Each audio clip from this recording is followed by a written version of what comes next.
You say they're not Muslims. They say they are Muslims. Here's what an Ahmadi spokesman said this year under your government. He said Ahmadis have no religious freedoms in Pakistan, and recent actions taken by the authorities mean that the situation is going to deteriorate further and make it impossible for Ahmadis to carry on with their everyday lives. That was just 6-7 months ago under your government. Let me listen.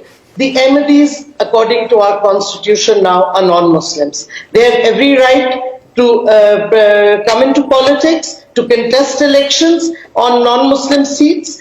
They have every right to practice their religion, but we don't... Yes, they have to declare themselves non-Muslim in order to participate in Pakistani public life. Some would say that's a form of apartheid. No, not to participate in public life, but yes, when we have to sign a form declaring, accepting the finality of the Prophet, peace be upon him, and those who don't, by our constitutional definition, are non-Muslims. So there is no denial of their political rights. But if they insist that our constitution is wrong and they want us to change that, then I'm afraid that creates problems. You say there's no denial of rights. You say there's no denial of rights. On this show back in 2016, when I asked Imran Khan, your Prime Minister, if he would extend equal rights to Ahmadis, he said, and I quote, "All human beings have equal rights. Anyone who is a Pakistani has an equal right." Yet shortly after he was elected to office last year, Princeton University economist Atif Mian, who had been selected to serve on the Prime Minister's Economic Advisory Council, was asked to step down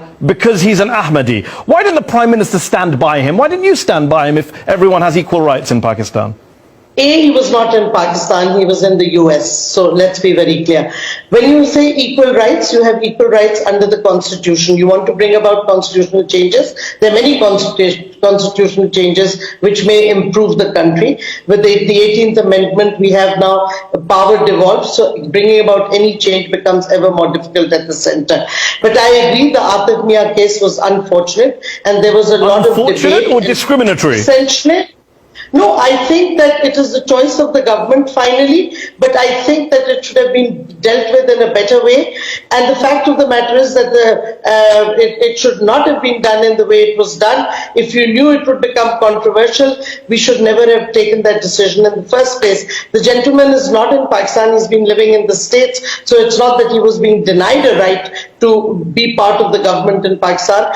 He was being asked to be an advisor, and I think that it would have been good because he's one of the leading economists. Okay, but he was targeted because he was Ahmadi.